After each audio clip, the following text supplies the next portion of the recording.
నమస్తే, నేను Vamsi. Welcome to question hour. జనసేనలో అర్ధాంతరంగా రచ్చ సాగుతున్నట్లు ప్రచారం అయితే జోరుగా సాగుతుంది. ఈ మధ్య జరిగిన పరిణామాలపై ఆ party chief, Andhra Pradesh deputy CM Pawan Kalyan నేతలపై కన్నెర్ర చేసినట్టు టాక్ చక్కెర్లు కొడుతుంది. ముఖ్యంగా పార్టీపై వస్తున్న ఆరోపణలను కట్టడి చేయడంలో నేతలు పూర్తిగా విఫలమయ్యారని ఆగ్రహం వ్యక్తం చేసినట్టు తెలుస్తోంది. తిరుమల కల్తీనేయి కేసుపై వైసీపీ తప్పుడు ప్రచారాన్ని ఎందుకు తిప్పికొట్టలేకపోతున్నారంటూ జనసేనాని మండిపడినట్లు సమాచారం. ప్రభుత్వానికి, పార్టీకి వ్యతిరేకంగా సాగుతున్న ప్రచారాన్ని ఎందుకు అడ్డుకోవడం లేదని, కౌంటర్లు ఎక్కడా కనిపించడం లేదని పవన్ అసహనం వ్యక్తం చేశారట. పార్టీలో ఉన్న ఎంపీలు, ఎమ్మెల్యేలు, ఎమ్మెల్సీలు ఎక్కడకు పోయారంటూ తీవ్ర ఆగ్రహం వ్యక్తం చేశారట పవన్ కళ్యాణ్. కల్తీనేయి ఇష్యూలో తనని టార్గెట్గా చేస్తూ వైసీపీ సోషల్ మీడియాలో ప్రచారం చేసినా స్పందన లేదంటూ సీరియస్ అయినట్టు తెలుస్తోంది. ఇక ఎమ్మెల్యే అరవ శ్రీధర్ విషయంలోనూ పవన్ కళ్యాణ్ సీరియస్ అయ్యారట. అటు రైల్వే కోడూరులో క్రమశిక్షణ కమిటీ సమావేశమైంది, పలు కోణాల్లో విచారిస్తున్నట్లు తెలుస్తోంది. అంతకుముందు పవన్ అందరి చిట్టా తన వద్ద ఉందంటూ మండిపడినట్లు సమాచారం.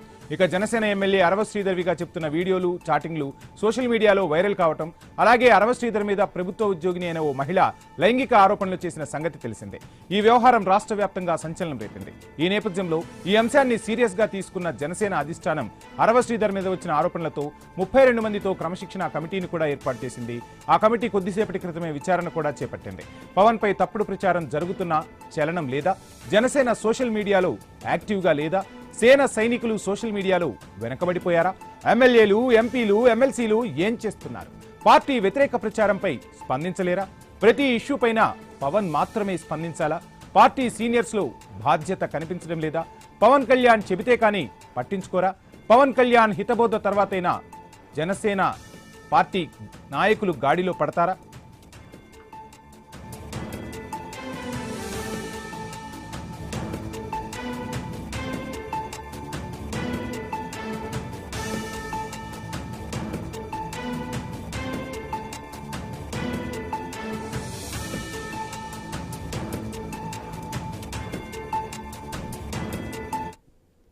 రైట్, మొత్తంగా జనసేన అధినేత పవన్ కళ్యాణ్ ఆ పార్టీ నేతలపై, ముఖ్య నాయకులపై ఆగ్రహం వ్యక్తం చేసినట్టుగా తెలుస్తుంది. సోషల్ మీడియాలో జనసేన యాక్టివ్గా లేకపోవటం, వైసీపీ చేస్తున్న ప్రచారాన్ని తిప్పికొట్టలేక జన సైనికులు సైలెంట్గా ఉండటంతో జనసేన అధినేత పవన్ కళ్యాణ్ సీరియస్ అయినట్టుగా తెలుస్తుంది. ఇటీవల కార్యకర్తల సమావేశంలో కూడా పవన్ కళ్యాణ్ కొన్ని వ్యాఖ్యలు చేశారు. సో ప్రతిదీ నేనే పట్టించుకోవాలంటే కుదరదు, అందరికీ బాధ్యత ఉంటుంది, పార్టీని విస్తృతం చేస్తున్నాం, నాకు ప్రభుత్వంలో కూడా కార్యకలాపాలు ఉంటాయి, కాబట్టి ప్రతి సమస్యను నేనే పట్టించుకోలేను, కార్యకర్తలతో పాటు నాయకులందరూ కూడా రియాక్ట్ అవ్వాల్సిన అవసరం ఉంది, పార్టీని స్ట్రెంగ్తెన్ చేసుకుందాం, పార్టీని ముందుకు తీసుకువెళ్లాలంటే అందరి సహకారంతోనే ముందుకు తీసుకెళ్లగలుగుతాం, నా ఒక్కడిపైనే కాదు మీ అందరిపైన బాధ్యత ఉందంటూ కూడా నార్మల్గా కార్యకర్తల సమావేశాల్లో చెబుతున్నా, ఎందుకో ఉన్నట్టుండి మొత్తంగా అంటే అధికారంలోకి రాకముందు పవన్ను చిన్న మాటన్నా, లేదు జనసేన పార్టీని ఎవరైనా చిన్న మాటన్నా పెద్ద ఎత్తున రియాక్ట్ అయ్యే నాయకులు కానీ, కార్యకర్తలు కానీ అధికారంలోకి వచ్చిన తర్వాత ఒక్కసారిగా సైలెంట్ అయిపోయిన పరిస్థితి, ఎక్కడా కూడా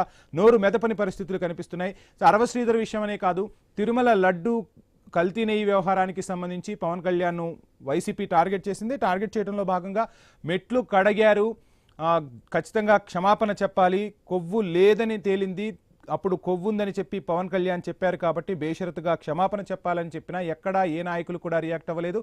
అందులోనూ పార్టీకి సెకండ్ కీ రోల్ ప్లే చేస్తున్నటువంటి మనోహర్ కూడా ఎక్కడా స్పందించకపోవడంతో పవన్ కళ్యాణ్ కొంత అసంతృప్తికి లోనైనట్టుగా తెలుస్తుంది. మొత్తంగా ఆంధ్రప్రదేశ్లో జనసేనాని పవన్ కళ్యాణ్ ఆ పార్టీ నాయకులతో మంగళగిరిలో సమావేశమయ్యారు. సమావేశమైన తర్వాత ఆ సమావేశంలో నాయకులపై, నేతలపై, ఎమ్మెల్యేలపై, ఎమ్మెల్సీలపై, అదేవిధంగా ఇన్ఛార్జీలపై కూడా ఆగ్రహం వ్యక్తం చేసినట్టుగా తెలుస్తుంది. సో ఎందుకు వెనకబడిపోయారు, వెనకబడిపోవడానికి కారణాలేంటి, ఎందుకు రియాక్ట్ అవ్వలేకపోతున్నారంటూ కూడా అసహనం వ్యక్తం చేసినట్టుగా తెలుస్తుంది. మరి ఇప్పటికైనా జనసేన నాయకుల్లో మార్పు వస్తుందా, అసలు ఏం జరుగుతుంది అంటే నార్మల్గా మనం చూస్తుంటాం, పవన్ కళ్యాణ్ అధికారంలోకి రాకముందు వైసీపీ నాయకులు పవన్ కళ్యాణ్ని కానీ, జనసేనని కానీ ఏదైనా ఒక్క మాట అంటే వైసీపీలో ఉన్న కింది స్థాయి క్యాడర్ నుంచి నాయకుల వరకు అందరూ రియాక్ట్ అయ్యేవారు, మూకుమ్మడిగా దాడి చేసేవాళ్ళు, వైసీపీకి గట్టిగా సమాధానం చెప్పే పరిస్థితులు అప్పట్లో కనిపించాయి. కానీ అధికారంలోకి వచ్చిన తర్వాత ప్రతిదానికి పవన్ కళ్యాణే కౌంటర్ ఇవ్వాల్సి వస్తుందన్న పరిస్థితులు కూడా కనిపిస్తున్నాయి. ఇదే అంశానికి సంబంధించి మనతో మాట్లాడేందుకు కిరణ్ రాయల్ గారు జనసేన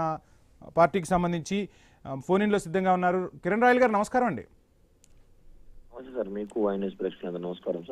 ఏంటి కిరణ్ రాయల్ గారు, మొత్తంగా క్లియర్ కట్ గా అంటే ప్రజలు కూడా మాట్లాడుకుంటున్న పరిస్థితి, అధికారంలోకి రాకముందు జనసేనని కానీ, పవన్ కళ్యాణ్ని కానీ ఒక్క మాట అన్నా కానీ కింది స్థాయి క్యాడర్ నుంచి పై స్థాయి నాయకుల వరకు అందరూ రియాక్ట్ అయ్యేవాళ్ళు. ఎందుకని ఒక్కసారిగా ఇంత నిశ్శబ్దం, ఇంత నిస్తేజం ఎందుకు వచ్చింది? సార్ మేము నిశ్శబ్దం లేము, నిత్యజం లేము. కొంతమంది కొన్ని సోషల్ మీడియాలో అలా చూపిస్తున్నారు.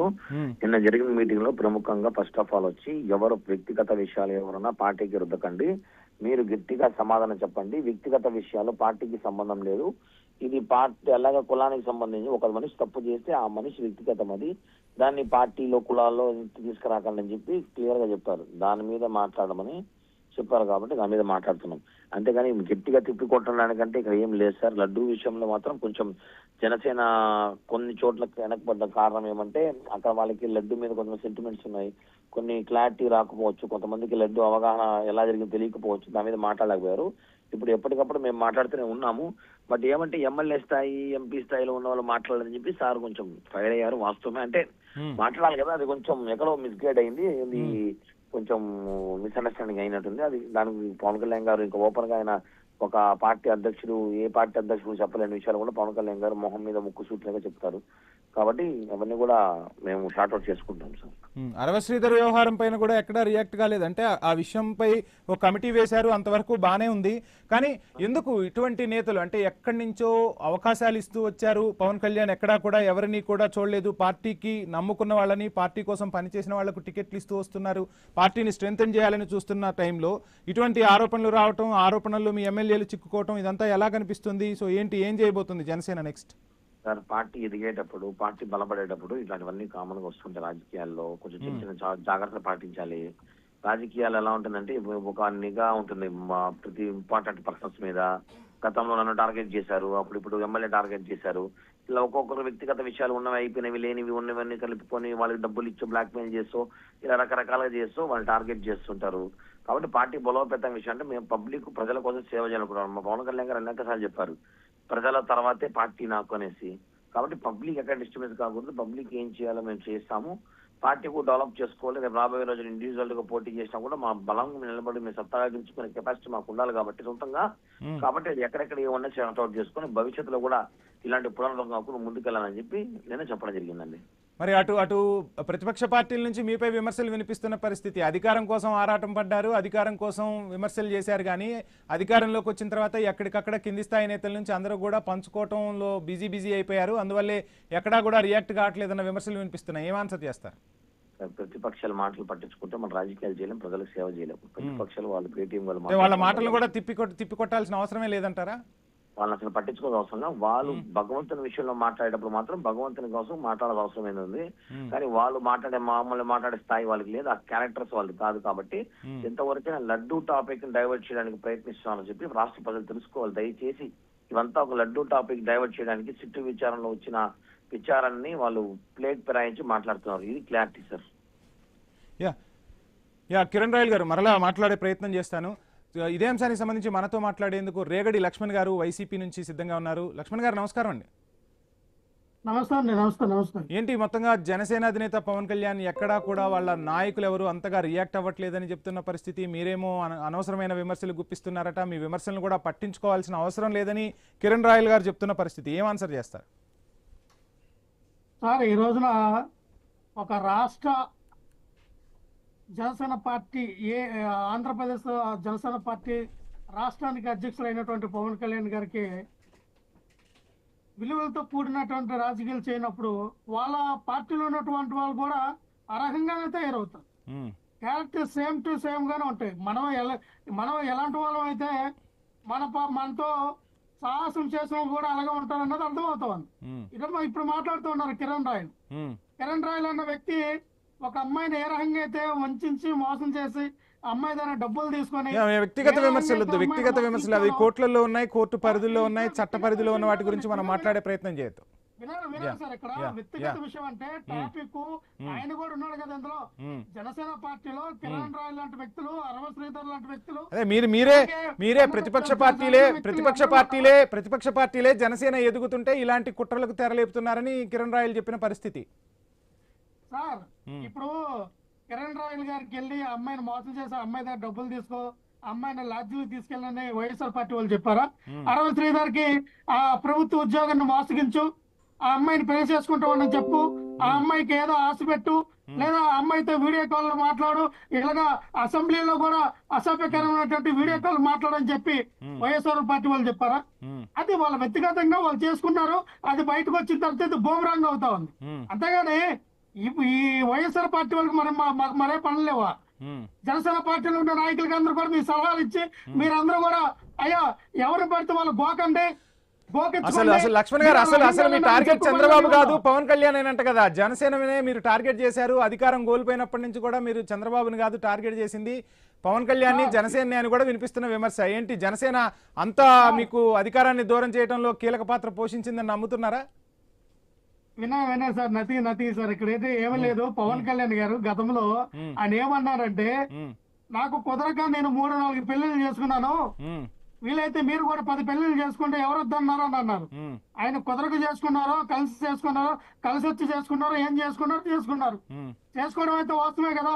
అది లేగలా ఇల్లేగలా అది ఒకరి తర్వాత ఒకరికి అది వారి వ్యక్తిగత విషయం. దాంట్లో దాన్ని మనం ఏమి మాట్లాడలేం కదా.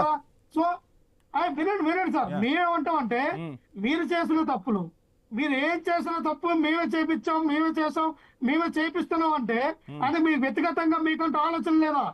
మీకంటూ ఒక ఐడియాల్స్ లేదా? మేమెందుకు వాళ్ళ పార్టీని లేకుండా చేయాలని మేమెందుకు భావిస్తాం? ఇప్పుడు వాళ్ళకు ఉండాలి కదా. పవన్ కళ్యాణ్ గారు పార్టీ పెట్టారు, ఒక సీఎం అవ్వాలని, అధికారంలోకి రావాలని ఉన్నారు. ఏస్ మంచిదే, నీ కష్టం నువ్వు పడు, ఎవరు కాదన్నారు. కానీ ప్రతి విషయం రాజకీయం చేసింది ఎవరు? మీరే కదా. ఆ రోజున అమ్మాయిలు 35,000 మంది అమ్మాయిలు తప్పుడు పైన దుష్ప్రచారం చేసింది మీరే కదా. సుగాల ప్రీతికి ఆ న్యాయం చేస్తానని చెప్పింది నువ్వే కదా. ఇంతవరకు ఆ కేసు కూడా పట్టించుకోలేదు కదా. అలాగే ఎవరైతే ఈ రోజు మనం చూసాం, వినీత్ కోట దంపతులు శ్రీకాళహస్తిలో ఏదైతే బొజ్జల సుధీర్ రెడ్డి అనే వ్యక్తి టీడీపీ ఎమ్మెల్యే, వీళ్ళిద్దరి మధ్య జరిగినటువంటి సంఘర్షణకి ఒక డ్రైవర్ రాయడని ఒక డ్రైవర్ ని చంపేసిన ఘటన మీరే కదా. సో ఏంటి మొత్తంగా లక్ష్మణ్ గారు ఏంటి ముద్రగడ పద్మనాభం ఇప్పటి వరకు కాముగా ఉన్నారు, ఇప్పుడు పైకి వచ్చారు. ఈ అంశాన్ని వైసీపీ కాపు వర్సెస్ కమ్మగా చేసే ప్రయత్నం చేస్తుందంటూ కూడా మీపై విమర్శలు వస్తున్న పరిస్థితి ఏంటి? ఎలా చూస్తున్నారు ఆ లెటర్ ని? సార్, ఈ రోజున ముద్రగడ పద్మనాభం గారు అనే వ్యక్తి కాపుల కోసం, కాపుల యొక్క ఉన్నత కోసం ఎన్నో పోరాటాలు చేసినటువంటి ఉద్యమ నాయకుడు. ఆయన పిలిపిస్తే ఒక 15-20 లక్షల మంది రోడ్ల మీదకి వచ్చిన పరిస్థితి అప్పుడు ఉంది, ఇప్పుడు కూడా ఉంది. ఆయన రాశారు ఏమని, అయ్యా చంద్రబాబు నాయుడు గారు గతంలో నా కుటుంబంలో ఉన్నటువంటి ఆడవాళ్ళని తిట్టించారు, పోలీసులతో ఈడ్చుకెళ్ళినప్పుడు కూడా లకారం బస్తో తిట్టించారు, నన్ను కూడా హింసించారు, నా కొడుకునైతే రోడ్డు మీద తిప్పుతూ నడిపిస్తూ కొట్టించి తీసుకెళ్లారు, మమ్మల్ని ఇబ్బంది పెట్టారు ఆ రోజున. అలాగే అంబటి రాంబాబు గారిని కూడా ఈ రోజున ఇంట్లో ఉన్నటువంటి ఆడపిల్లలని కూడా చూడకుండా ఆ ఇంటి మీద దాడి చేశారు, పెట్రోల్ బాంబులు చేశారు. ఆ వ్యక్తిని హత్యాయత్నం చేయడానికి వెళ్ళారు. ఇది సబబు కాదు, రాష్ట్రాన్ని కాపాడండి, లాండ్ ఆర్డర్ సరైన ఉంచండి అని చెప్పి మరి ఆ రోజున లాక్రాయడం జరిగింది. దానికి మీరు దీన్ని పెడార్థం తీసుకోవడం ఏంటంటే నాకు అర్థం కావట్లా. ఇదే ప్రశ్న మీపై వినిపిస్తోంది. సో అంబటి రాంబాబు కాపు నేత కాబట్టి ముద్రగడ పద్మనాభం మాట్లాడారు.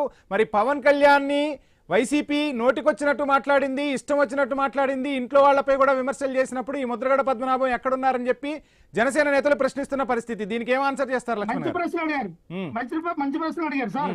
ఇదే పవన్ కళ్యాణ్ ముద్రగడ గారి నుంచి ఏం మాట్లాడారు తెలుసా? అసలు కాపు నాయకులు కుల సంఘాల నాయకుల్ని నేను లెక్కే చేయను, ముద్రగడ పద్మనాభాన్ని నేను లెక్కే చేయను అన్నప్పుడు ఆయన గురించి ఈయన ఎందుకు మాట్లాడతాడండి? కుల సంఘాలకి విలువ ఉన్నటువంటి వ్యక్తి అంటే ఎస్సీలు మానవాధికులు సంఘాలు ఉంటాయి, బీసీల సంఘాలు ఉంటాయి, ఓసీ రెడ్ల సంఘాలు ఉంటాయి, కమ్మ సంఘాలు ఉంటాయి, అలాగే కాపు సంఘాలు కూడా ఉంటాయి. ఆ నాయకులు విలువ ఉన్నప్పుడు నీకెందుకు విలువ ఇస్తారన్నా? నీకు అపాయం వచ్చినప్పుడు వాళ్ళు ఎందుకు వెన్నుదన్నుకు అంటే నీకు ఈ నాయకులు అవసరం లేదు కానీ వాళ్ళ సపోర్ట్ నీకు కావాలా? అంటే కాపులంతా కూడా పవన్ కళ్యాణ్ వైపు ఉన్నారని ఆయన భావిస్తూ ఉన్నాడా? మీరే ఆ ఈక్వేషన్ ని దెబ్బకొట్టాలని ప్రయత్నాలు చేస్తున్నారట సార్. మాకు జనసేన పార్టీని దెబ్బతీయవలసిన పరిస్థితులు మాకు లేదు. వాళ్ళంతలో వాళ్ళే నూతులో గోతులో పడే వాళ్ళంతలో వాళ్ళే సమాధి చేసుకుంటారు. ఎందుకంటే మనల్ని ఎవరు ఆపేది అంటున్నారు, వాళ్ళ నాయకుడు అన్నాడు మనల్ని ఎవరు ఆపేదని. వీళ్ళు కూడా వాళ్ళు ఎవరు ఆపదులే అని భావించి విచ్చలవిడిగా వాళ్ళ జీవితాన్ని గడిపిస్తూ ఉన్నారు. వాళ్ళు చేసినటువంటి విచ్చలవిడి జీవితాన్ని ఒక ప్రజాప్రతినిధులుగా ఉన్నటువంటి వ్యక్తులు, ఒక అధికార ప్రతినిధులుగా ఉన్నటువంటి వ్యక్తులు ఈ రోజున రోడ్డు మీదకి తీసుకొచ్చి ఈ రోజున చేస్తున్నటువంటి రాష్ట్ర ప్రజలు చూస్తూ ఉన్నారు. రైట్ సార్ ఈ రోజున ఎవరైతే ఇప్పుడు కిరణ్ రాయల్ వచ్చి మాట్లాడుతూ ఉన్నాడో ఆయన బాగోదు మనకు తెలుసు కదా. ఆయన మాట్లాడుతున్న విలువల గురించి, విలువలైన జీవితం జీవించింది ఆయన. ఆయన విలువల గురించి మాట్లాడితే చాలా రైట్ రైట్ రైట్ జనసేన నుంచి కూడా ఆన్సర్ తీసుకునే ప్రయత్నం చేద్దాం. ఏ విలువలు ఉన్నాయి ఆయన దగ్గర, రాజకీయ విలువలు. రైట్ రైట్ జనసేన నుంచి కూడా ఆన్సర్ తీసుకునే ప్రయత్నం చేద్దాం. సార్ నమస్కారం సార్. మొత్తంగా చూస్తున్నాం మీ పార్టీపై విమర్శలు గుప్పిస్తున్న పరిస్థితి. సో నాయకుడు ఏ దారిలో నడిస్తే కార్యకర్తలు కూడా అదే దారిలో నడుస్తారు. సో అధికారం రావడమే వాళ్ళు చూశారు, కానీ అధికారం వచ్చిన తర్వాత అంతా నిస్తేజం అయిపోయిన పరిస్థితి అని చెప్తున్నారు. సో ఏం ఆన్సర్ చేస్తారు సార్? సార్ మీకు అదేవిధంగా రేవల లక్ష్మణ్ వైఎస్ఆర్సీపీ నాయకుల అధికార ప్రతినిధికి ఐనిస్ ప్రేక్షకులందరికీ నమస్కారం. సార్ ఇప్పుడు పవన్ కళ్యాణ్ ఏమని చేశాడంటే, ఇప్పుడు వీళ్ళు ఏదైతే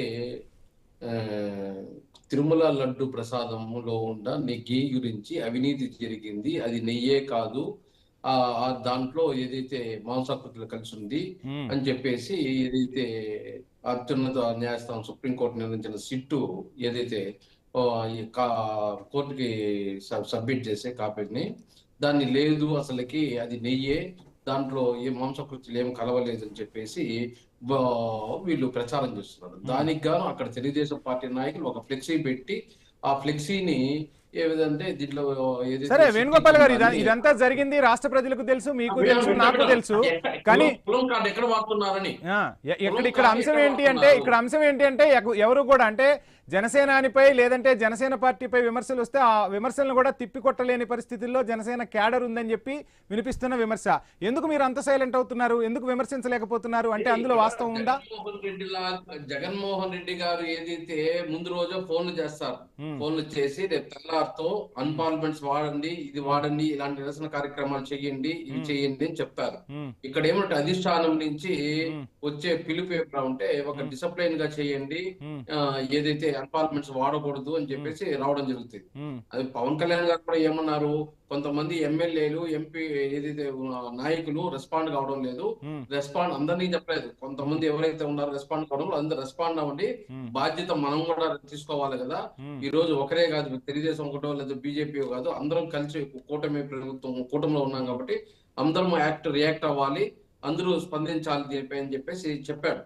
ఇప్పుడు వీళ్ళలాగా ప్రతిరోజు ఒక ఇది వాళ్ళు దేవాలయాల్ని వాడతారు, కావాలంటే కులాలని వాడతారు, కావాలంటే మతాలను వాడతారు, రకరకాలుగా రోజు ఏదో ఒకటి ముందుకు తీసుకొని వచ్చి దానిపైన రాజకీయం చేసి దాన్ని పబ్బం కట్టుకునే ప్రయత్నం చేస్తారు. ఇప్పుడంతా ఉద్యమాలు చేస్తారు, మళ్ళీ అధికారం వచ్చిన తర్వాత కనపడు నాయకులు ఏమంటే అప్పుడు దోచుకునేదానికి ప్రయత్నం చేస్తుంటారు. ఇప్పుడు మీపై కూడా అదే విమర్శ వినిపిస్తోంది. అప్పుడు అధికారంలోకి రాకముందు జనసేనని గాని జనసేనాని గాని ఆ పార్టీకి సంబంధించి ఏమన్నా ఒక చిన్న మాట అంటే నాయకుల దగ్గర నుంచి కార్యకర్తల వరకు అందరూ రోడ్లపైకి వచ్చేవాళ్ళు, విమర్శలు చేసేవారు, సోషల్ మీడియాలో హోరెత్తించేవాళ్ళు. అధికారం వచ్చిన తర్వాత ఎవరికి వాళ్ళు పంచుకోవటం, ఎవరి పనిలో వాళ్ళు బిజీ అయిపోయారు కాబట్టే నాయకుడి ఆదేశాలను పాటించలేకపోతున్నారు, నాయకుడిని ఏమన్నా మాకెందుకులే అనుకున్న పరిస్థితులు కనిపిస్తున్నాయని వినిపిస్తున్న విమర్శ. ఏం ఆన్సర్ చేస్తారు? ఇక్కడ ఏమిటంటే ప్రభుత్వంలో ఏదైతే పేదవాడు అట్టడుగున వర్గం చెందిన వాడికి ఎవరైతే ఈ రోజు సంక్షేమం గాని వాడు అభివృద్ధి చెందడం గాని లా అండ్ ఆర్డర్ కానీ ఈ రోజు నాయకులు చూస్తున్నారే కానీ గతంలో లాగా ప్రతిపక్షాలు ఏదైనా వచ్చి విమర్శిస్తే అన్పార్లమెంట్స్ వాడడము, వాళ్ళు జైల్లో పెట్టడము, ఇలాంటి కార్యక్రమాలు చేయలేదు. ఆ రోజు పవన్ కళ్యాణ్ అంబాటి నిన్న మన చెప్తున్నారు, వాళ్ళు అంబాటి రాంబాబు కూతురు, మేము మా కులము సేమ్ కమ్యూనిటీ ఉండి మమ్మల్ని ఈ విధంగా మాట్లాడుతుంటే, ఈ విధంగా మమ్మల్ని కొట్టొస్తుంటే, ఈ విధంగా ఇల్లు దాడి చేస్తుంటే ఏం చేస్తుంటే, ఏమి వైఎస్ఆర్సీపీ నాయకులు చేయలేదు అదే కులం పైన దాడులు చేయలేదా? వాళ్ళు ఊరికి కులం కార్డు వాడుకుంటున్నారు.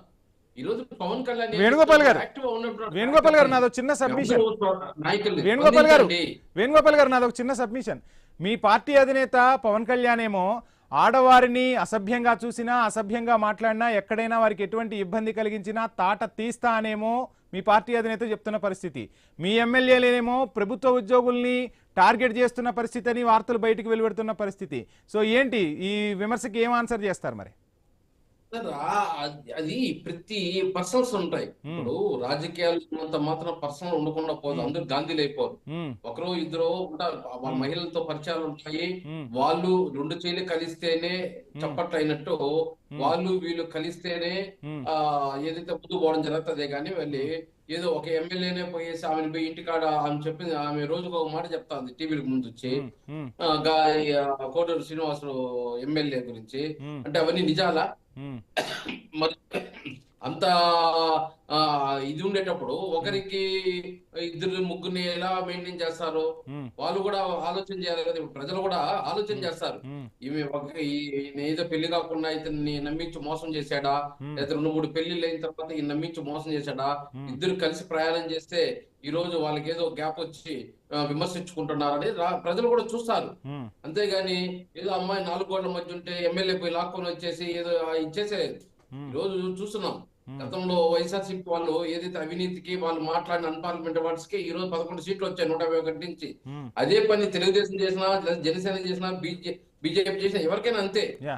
కానీ ఇక్కడ ఏమిటంటే సభ్యతతో ఉండాలి. పవన్ కళ్యాణ్ గారు కూడా ఏం చెప్పాడు, మీరు కొంచెం కుట్రలు జరుగుతున్నాయి, మీరు కొంచెం మహిళలకు దూరంగా ఉండండి. ఏదైతే ఆన్సర్ తీసుకుంటా, మళ్ళీ మీకు టైం ఇస్తాను వేణుగోపాల్ గారు.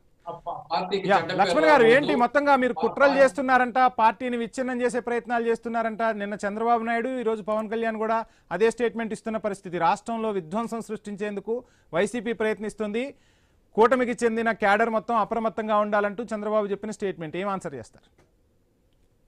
రాష్ట్రాన్ని విధ్వంసం సృష్టిస్తుంది కూటమి ప్రభుత్వం. రాష్ట్రంలో విధ్వంస పరిపాలన చేస్తుంది వాళ్ళు, రావణ కాష్టంలో మార్చింది వాళ్ళు, మారణ హోమం చేస్తుంది వాళ్ళు, రాష్ట్రాన్ని అధోగతి పాలు చేస్తుంది వాళ్ళు, పురోగతి చేయట్లా అధోగతి పాలు చేస్తూ ఉన్నారు. ఎందుకంటే రాష్ట్రంలో శాంతి భద్రతలు క్షీణించే, ల్యాండ్ ఆర్డర్ సరిగ్గా లేదు, శాంతి భద్రతలకి విఘాతం కలుగుతూ ఉన్నాయి. ఈ రకంగా టీడీపీ కూటమి నాయకులు గాని, జనసేన పార్టీ నాయకులు గాని రోడ్ల మీదకి వచ్చి కర్రలు, స్టిక్కులు, రాడ్లతోని చట్టాన్ని వాళ్ళ చేతిలోకి తీసుకొని వెచ్చలవిడిగా చెలరేకపోతూ ఉంటే పోలీసు వ్యవస్థ ఏం చేస్తా ఉంది, హోమ్ మినిస్టర్ అనిత గారు ఏం చేస్తా ఉన్నారు, ఎందుకు దీని మీద చర్యలు తీసుకోవట్లా, ఎందుకు ఆ రకమైనటువంటి ప్రొవోకేటింగ్ ఫ్లెక్స్లు పెట్టి వెచ్చలవిడితనం ఆ రకంగా మనుషుల మీద ఇళ్ల దాడి జరిగినప్పుడు ఎందుకు చర్యలు తీసుకోవట్లా? ఈ రోజు పవన్ కళ్యాణ్ గారు ఏదైతే చెప్తారో, ఈ రోజు పవన్ కళ్యాణ్ గారు ఏమంటా ఉన్నారు, నేను ఒక్కడనే స్పందించాలా, నేను ఒక్కడనే ప్రశ్నించాలా, నేను ఒక్కడనే ఇదవ్వాలా? మీరు ఎవరు కూడా అడగరా? మీరు పార్టీలో లేరా? పదవులు తీసుకున్నారు, ఎమ్మెల్యేలు అయ్యారు, మినిస్టర్లు అయ్యారు, ఎంపీలు అయ్యారు, ఎందుకు మీరు ప్రశ్నించట్లేదంటే వాళ్ళందరికీ అర్థమైంది. అయ్యా చంద్రబాబు నాయుడు గారు చేసినట్టు స్కెచ్ లో నువ్వు బలపశువు అయ్యావు, ఆయన చేసిన డ్రామాలో నువ్వు బలపశువు అయ్యావు, ఆయన ఏదో కొవ్వు కలిసింది పంది కొవ్వు, ఆ దొనపొద్దు కొవ్వు, ఆ చేప కొవ్వు కలిసింది లడ్డూలు అని చెప్పి ఆయన ప్రచారం చేస్తే దానికి 200-300 నువ్వు మరీ ఎక్కువ చేసి కనకదుర్గమ్మ తల్లి గుడి మెట్లు కడిగిసావు. అది కాదు, ఏమి కలవలేదని చెప్పి అక్కడ సిబిఐ వాళ్ళు సుప్రీంకోర్టుకి ఒక రిపోర్ట్ ఇచ్చారు, అందులో ఎటువంటి కొవ్వు పదార్థం కలవలేదని చెప్పి. మరి ఎందుకు వీళ్ళు స్పందిస్తారో వాళ్ళకి తెలుసు. కలియుగ దైవమైనటువంటి దేవాద దేవుడు ఆ శ్రీ వెంకటేశ్వర స్వామితో పెట్టుకుంటే ఎలాగుంటుందో పవన్ కళ్యాణ్ గారు వాళ్ళ అబ్బాయికి ఆల్రెడీ శాస్త్ర జరిగింది. అయ్యో, వ్యక్తిగత విమర్శలకు వద్దు, కుటుంబాలని పిల్లల్ని తీసుకురావద్దు సార్. నేను లక్ష్మణ్ గారు సార్, నేను ఇక్కడ అన్నది ఏంటంటే, నేనేమన్నాను, ఆ రోజు ఆ రకంగా చేయడమే కదా పాపం పసిపిల్లవాడికి ఎటువంటి అన్యపుణ్యం తెలియన. లేదు, మళ్ళీ మన టాపిక్ తీసుకురావద్దు లక్ష్మణ్ గారు. ఐ న్యూస్ మీకు ఒక సూచన చేస్తుంది, కుటుంబాలను, పిల్లలను, మహిళలను తీసుకురావద్దు. ఎప్పుడు కూడా మేము ఆ విషయాలను ఎంకరేజ్ చేయం. వేణుగోపాల్ గారు, మొత్తంగా ఏంటి, పవన్ కళ్యాణ్ చంద్రబాబు చట్టంలో ఇరుక్కుపోయారు. లక్ష్మణ్ గారు మీకు టైం ఇస్తాను. చంద్రబాబు చట్టంలో ఇరుక్కుపోయారు, చంద్రబాబు చెప్పింది అబద్ధమే, పవన్ కళ్యాణ్ చెప్పింది అబద్ధమే, కాబట్టే మీ పార్టీ కార్యకర్తలు గాని, నాయకులు గాని స్పందించలేకపోతున్నారనేది వైసీపీ నుంచి వినిపిస్తున్న మాట. ఏం ఆన్సర్ చేస్తారు? ఇక్కడ ఏం స్పందించకుండా పోలేదు. తెలుగుదేశం నాయకులు స్పందిస్తున్నారు, జనసేన పార్టీ వాళ్ళు స్పందిస్తున్నారు. ఎవరో ఒకరో ఇద్దరు స్పందించిన వాళ్ళకి పవన్ కళ్యాణ్ నిన్న స్ట్రిక్ట్ గా వార్నింగ్ ఇచ్చాడు. పదవులు తీసుకోవడమే కాదు, ఏదైతే ఎవరో ఒకళ్ళు కాదు, అసలు పవన్ కళ్యాణ్ కుడిభుజమైన నాదెండ్ల మనవారు కూడా ఎక్కడా స్పందించిన దాఖలాలు లేవుగా సార్. ఏంటి పరిస్థితి సార్? ఏ విషయం, ఇప్పుడు వీళ్ళు నెయ్యి కోసం, కల్తీ నెయ్యి గురించి, కల్తీ నెయ్యి కాదని చెప్పి వాళ్ళు వాదిస్తా అంటే కల్తీ నెయ్యి అని చెప్పి మేము వాదిస్తున్నాం. అందరూ కూటమి ప్రభుత్వంలో ఉండే వాళ్ళు అందరూ వాదిస్తున్నారు. నాదెళ్ల భాస్కర్ రావు, మనోహర్ స్పందించలేదు, లేదా ఇంకొకరు స్పందించలేదు. స్పందించేటప్పుడు ఎక్కడ వాళ్ళకి అవకాశం ఉంటే అక్కడ స్పందిస్తారు. వాళ్ళు ప్రభుత్వ పరిపాలన నిమగ్నమై ఉండాలి. వీళ్ళకి ప్రభుత్వ పరిపాలన అవసరం లేదు. ప్రభుత్వ పరిపాలనలో నిమగ్నమయ్యారా, వాటాలు పంచుకోవడంలో నిమగ్నమయ్యారా అనేది వైసీపీ నుంచి వినిపిస్తున్న ప్రశ్న. అధికారంలో ఉండేటప్పుడు దోచుకోవడం, దాచుకోవడం, అధికారంలో లేనప్పుడు రోడ్లో నిలబడుకోవడం, అధికార పక్షాన్ని రోజు తెల్లారితో సాయంకాలం వరకు విమర్శించడం తప్ప వేరే కార్యక్రమాలు లేదు వీళ్ళకి. ఈ రోజు వాళ్ళ పీకల లోతు చేసిన అవినీతికి దిక్కు తోచక ఒక్కొక్కరు జైల్లోకి పోతా ఉంటే ఏం చేయాలో దాక నెక్స్ట్ 29కి రాష్ట్ర ప్రజలు నమ్మించే ప్రయత్నంలో వాళ్ళు మునిగి తేలుతున్నారు. వాళ్ళు ఎట్లన్నా రాష్ట్ర ప్రజలు నమ్మించాలి. వేణుగోపాల్ గారు మనకు టైం అయిపోతుంది. లక్ష్మణ్ గారు వాయిస్ తీసుకోవాలి. యా లక్ష్మణ్ గారు, మొత్తంగా చూస్తున్నాం రాష్ట్రంలో అయితే ఇప్పుడు శాంతి భద్రతలు అదుపులో లేవు, అదుపులోకి తీసుకొచ్చే ప్రయత్నాలు మేము చేస్తున్నామని చంద్రబాబు నాయుడు అక్కడ వాళ్ళ క్యాడర్కి ఒక దిశానిర్దేశం చేసిన పరిస్థితి. ఇటు జగన్ వైపు నుంచి ఏ మాట వినపడలేదు. కానీ మీ పార్టీ నుంచి అట్టున్నారా? అదేవిధంగా బైరెడ్డి సిద్ధార్థరెడ్డి అయితే రేపు మేము అధికారంలోకి వచ్చిన తర్వాత ఇంటికి వెళ్తే ఇంట్లో మేమే ఉంటాం, పోలీస్ స్టేషన్కి వెళ్తే అక్కడ మేమే ఉంటాం, హాస్పిటల్కి వెళ్తే మేమే అక్కడ ఉంటాం అని చెప్తున్న పరిస్థితి. సో ఏంటి ఈ మాటలు ఎందుకు మాట్లాడాల్సి వస్తుంది? బాధ్యత గల ప్రతిపక్షంగా మనం వ్యవహరించాల్సిన అవసరం లేదంటారా? ఉంది సార్. నేను అదే నా పరిస్థితి తెచ్చుకోవద్దని చెప్తా ఉన్నాను. ఎందుకంటే కొత్త సంస్కృతి తీసుకురావద్దు, బీహార్ లో జరిగినటువంటి సంస్కృతి ఇక్కడ తీసుకురావద్దు, నార్త్ ఇండియాలో జరిగినటువంటి సంస్కృతి ఇక్కడ తీసుకురావద్దు. ఆంధ్రప్రదేశ్ రాష్ట్రంలో మునుపెన్నడు మనం ఇటువంటి ఈ దుర్మార్గమైన చర్యలు ఇంట్ల పైన వెళ్ళి దాడులు చేసిన విధానం మనం చూడాల సార్. ప్రసన్న కుమార్ రెడ్డి గారి ఇంటికి వెళ్ళి ఇచ్చలవిడిగా దాడి చేశారు సార్. మిథున్ రెడ్డి గారి ఇంటికి వెళ్ళి, పెద్దిరెడ్డి రామచంద్ర రెడ్డి గారి ఇంటికి వెళ్ళి దాడి చేశారు సార్. వల్లభనేని వంశీ గారి ఇంటికి వెళ్ళి దాడి చేశారు సార్. అలాగే కొడాలి గారి ఇంటికాడికి వెళ్ళి కోడిగుట్టులతో దాడి చేశారు సార్. ఈ రోజు చూస్తే అంబటి రాంబాబు గారి ఇల్లు, అలాగే జోగి రమేష్ గారి ఇల్లు. ఏం సార్ అంటే మీ ప్రభుత్వం వచ్చినటువంటి ఈ 2 సంవత్సరాల్లో ప్రతి ఒక్క మాజీ మినిస్టర్, మాజీ ఎమ్మెల్యే అనే చూడకుండా మీరు అందరి ఇళ్ళ మీద, కావేటి మనోహర్ అనే ఒక గుంటూరు చైర్మన్ ఇంటి మీద దాడి చేశారు. అంటే ఎవరు ఇళ్ళని చూడట్లా మీరు. కార్యకర్తలని అర్ధాంతరంగా చంపేస్తారు, ఆడపిల్లల మీద మానభంగాలు రేపు హత్యలు చేస్తారు. ఈ రకమైనటువంటి వైసీపీ స్టాండ్ ఏంటి? ఏం చేయబోతుంది ఇప్పుడు? ఇంకా సార్ మీ క్రిస్టల్ క్లియర్ చెప్తా ఉన్నాం. మేమైతే కేంద్ర ప్రభుత్వానికి ఒకటి వినిపించుకుంటున్నాం. అయ్యా, ఆంధ్రప్రదేశ్ రాష్ట్రంలో రాష్ట్రపతి పరిపాలన విధించండి. అవసరమైతే కేంద్రంలో ఉన్నటువంటి హోంశాఖ వారు, అమిత్ షా గారు, మీరు మా ఆంధ్రప్రదేశ్ మొత్తంగా ఆంధ్రప్రదేశ్ లో రాజకీయం అయితే రసకందాయంలో పడింది. మరోవైపు జనసేన అధినేత పవన్ కళ్యాణ్ ఏకంగా తమ నాయకులకు క్లాస్ పీకిన పరిస్థితి. ప్రతిపక్షాల విమర్శలకు ధీటుగా స్పందించట్లేదంటూ క్లాస్ పీకారు. మరి ఇకనైనా జనసేన నాయకులు ఏ విధంగా స్పందిస్తారో చూద్దాం. సో పార్టీ అంశాలు కాసేపు పక్కన పెడితే ఆంధ్రప్రదేశ్ లో శాంతి భద్రతలను కాపాడాల్సిన బాధ్యత అధికార పక్షంగా, బాధ్యత గల ప్రతిపక్షంగా ఇద్దరిపైన ఉంది. ఆంధ్రప్రదేశ్ లో శాంతి భద్రతలు ఉండాలి. అదేవిధంగా తిరుమల లడ్డు కల్తీ నెయ్యికి సంబంధించి కోర్టు ఏం చెప్తుంది, రానున్న రోజుల్లో ఎటువంటి పరిణామాలు జరుగుతాయనేది కూడా వేచి చూద్దాం. చర్చలో పాల్గొన్న వేణుగోపాల్ గారికి, రేగడి లక్ష్మణ్ గారికి ఐ న్యూస్ తరపున ప్రత్యేక ధన్యవాదాలు. ఇది వాటి కోసం స్టేట్.